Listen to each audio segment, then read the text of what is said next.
this video, I'm going to show you how to use Dual Apps in your device Vivo Y200T.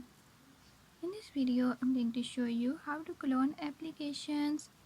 But before we get started, don't forget to hit the subscribe button and ring the notification bell. Make sure to watch complete video and learn I can do it. Let's watch the video.